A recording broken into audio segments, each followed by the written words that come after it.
Hello friends, good morning. आज हम लोग 18 जुलाई 2026 के करंट अफेयर्स डिस्कस करेंगे। आज के सेट में टोटल 5 टॉपिक्स हैं, जिसमें पहला टॉपिक जो है वो पश्चिम बंगाल के ज़िला मालदा से संबंधित है। तो भारत बांग्लादेश सीमा पर स्थित पश्चिम बंगाल का मालदा ज़िला हाल ही में एक ऐतिहासिक कदम उठाया है और ख़ुद को आधिकारिक तौर पर भारत का पहला ऐसा ज़िला बना दिया है जिसने अपने सभी सीमावर्ती गांवों के विकास के लिए विलेज एक्शन प्लान को पूरी तरह से अपना लिया है। अब विलेज एक्शन प्लान क्या होता है? तो विलेज एक्शन प्लान एक ऐसा सूक्ष्म स्तरीय विकास मॉडल है जिसमें सीमा पर स्थित हर एक गांव की बुनियादी समस्याओं, सुरक्षा चुनौतियों और वहां के संसाधनों का एक विस्तृत डेटाबेस तैयार किया जाता है। मालदा जिला की सीमाएं बांग्लादेश से सटी हुई हैं और यहाँ नदी तटीय क्षेत्र और फेंसिंग विहीन इलाके सुरक्षा के लिहाज से बेहद संवेदनशील है। तो मालदा जो ज़िला है वो बांग्लादेश की सीमा से सटा हुआ है और नदी तटीय क्षेत्र और इस दोनों देशों के जो सटे हुए इलाके हैं वहाँ फेंसिंग भी नहीं है, तो इसलिए ये सुरक्षा की दृष्टि से बेहद संवेदनशील क्षेत्र है। और इस प्लान के तहत जिला प्रशासन ने सीमा से 0 से 5 किलोमीटर के दायरे में आने वाले सभी गांवों की पहचान की है, जिसका मुख्य उद्देश्य इन सुदूर इलाकों में रहने वाले नागरिकों के जीवन स्तर को इतना बेहतर बनाना है कि उन्हें सभी बुनियादी सुविधाएं प्राप्त हो सके। कौन सी बुनियादी सुविधाएं? तो पक्की सड़क, 24 घंटे बिजली और हाई स्पीड इंटरनेट जैसी जो सुविधाएं हैं वो सब प्राप्त हो सके। इस उद्देश्य से इन गांवों की पहचान की गई है।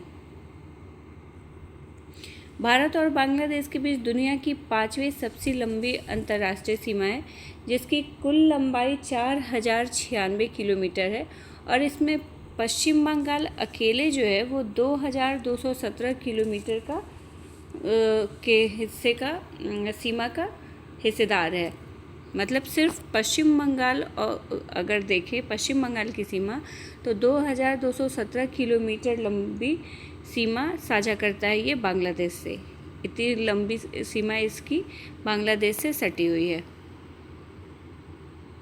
नेक्स्ट टॉपिक उत्तर प्रदेश सरकार द्वारा शुरू किए गए 2 डिजिटल प्लेटफॉर्म से संबंधित है।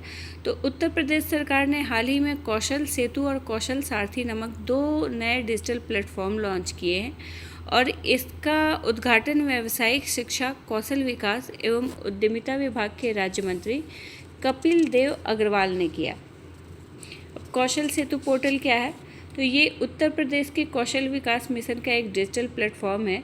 इसे ट्रेनिंग पार्टनर्स के ऑनलाइन, पेपरलेस और पारदर्शी पंजीकरण एवं पैनल में शामिल करने के लिए विकसित किया गया है।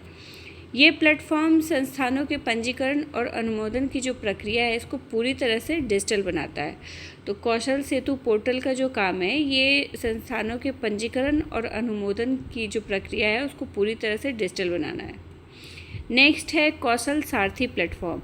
तो ये एक डिजिटल सूचना मंच है जो युवाओं को जिलावार प्रशिक्षण केंद्रों, उपलब्ध पाठ्यक्रमों और प्रशिक्षण साझेदारों की जानकारी उपलब्ध कराता है और इस प्लेटफॉर्म में डिजिटल मैप की सुविधा भी दी गई है, जिससे युवा अपने जिला में स्थित कौशल प्रशिक्षण केंद्रों का स्थान आसानी से जान सकेंगे।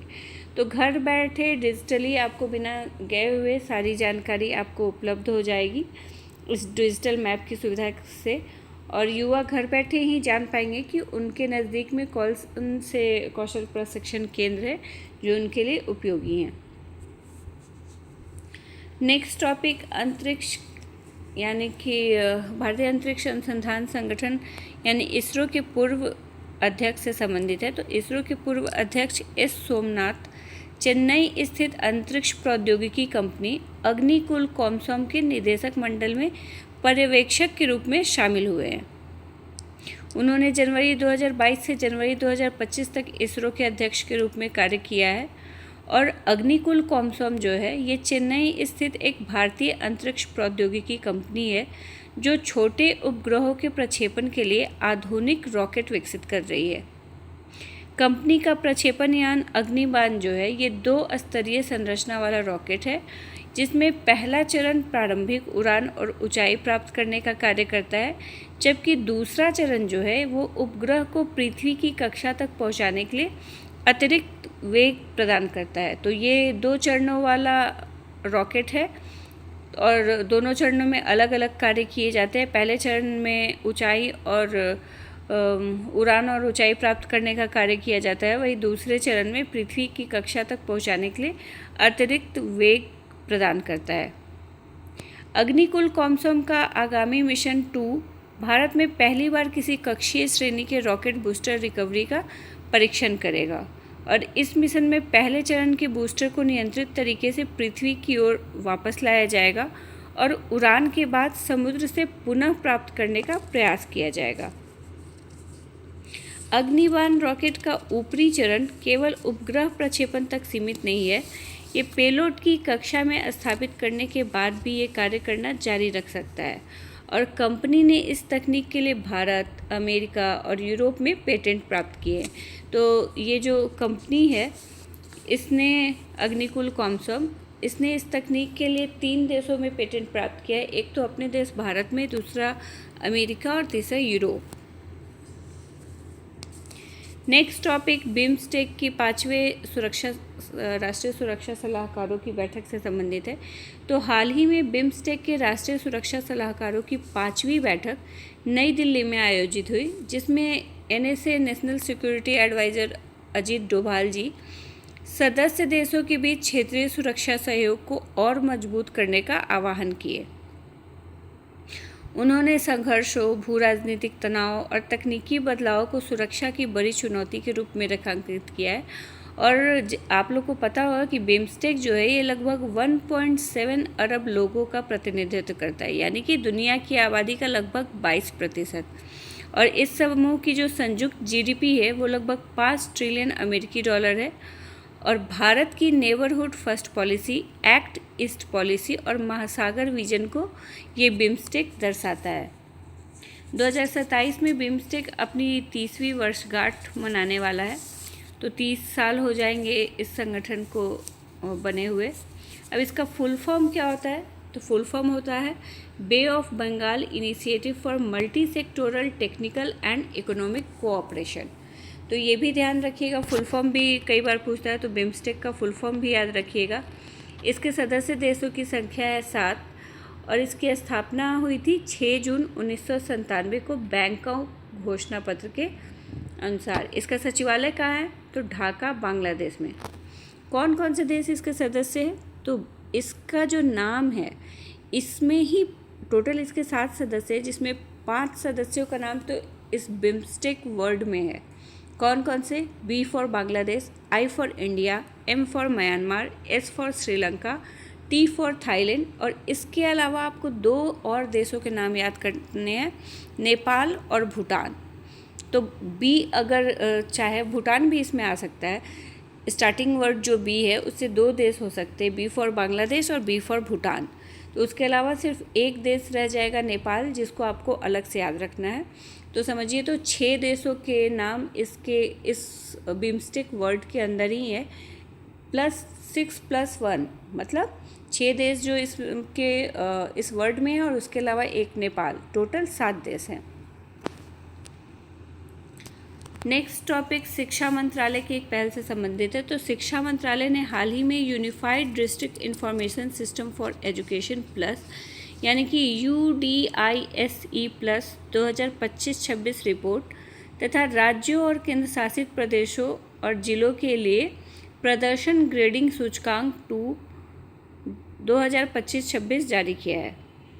ये रिपोर्ट भारत की विद्यालयी शिक्षा में उल्लेखनीय प्रगति को रेखांकित करती है, जिसमें कम होती ड्रॉप आउट दर, उच्च नामांकन दर, शिक्षकों की बेहतर उपलब्धता तथा उन्नत डिजिटल एवं आधारभूत अवसंरचनाएं शामिल हैं।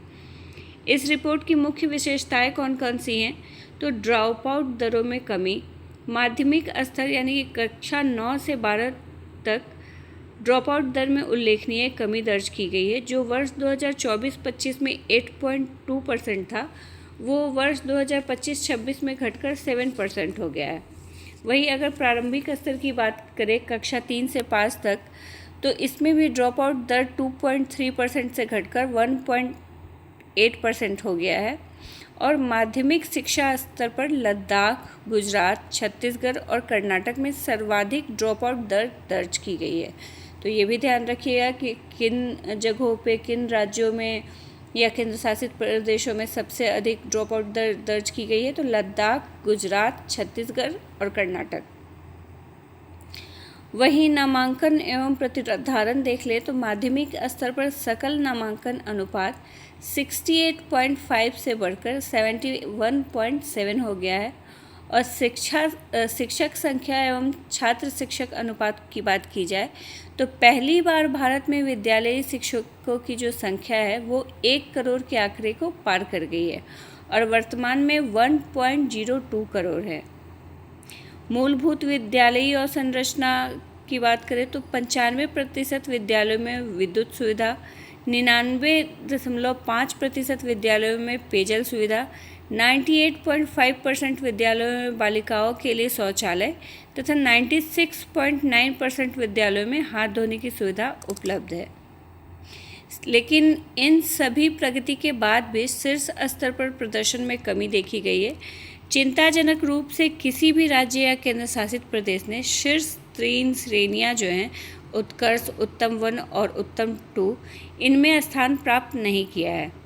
वहीं चंडीगढ़ ने राष्ट्रीय स्तर पर सर्वोच्च प्रदर्शनकर्ता के रूप में उभरते हुए उपलब्ध उच्चतम श्रेणी उत्तम 3 प्राप्त की है। लेकिन कोई भी राज्य या केंद्र शासित प्रदेश उत्कर्ष, उत्तम 1 और उत्तम 2 श्रेणी में स्थान प्राप्त नहीं कर पाया है। किसी भी राज्य या केंद्र शासित प्रदेश को आकांक्षी 2 या आकांक्षी 3 श्रेणी में भी स्थान नहीं मिला है।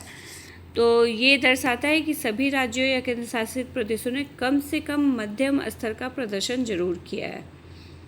तो पॉजिटिव भी बात है, लेकिन अभी भी इस क्षेत्र में काफ़ी कुछ कमियां हैं जिनको दूर करने की ज़रूरत है और इस दिशा में निरंतर प्रयास करने की भी ज़रूरत है।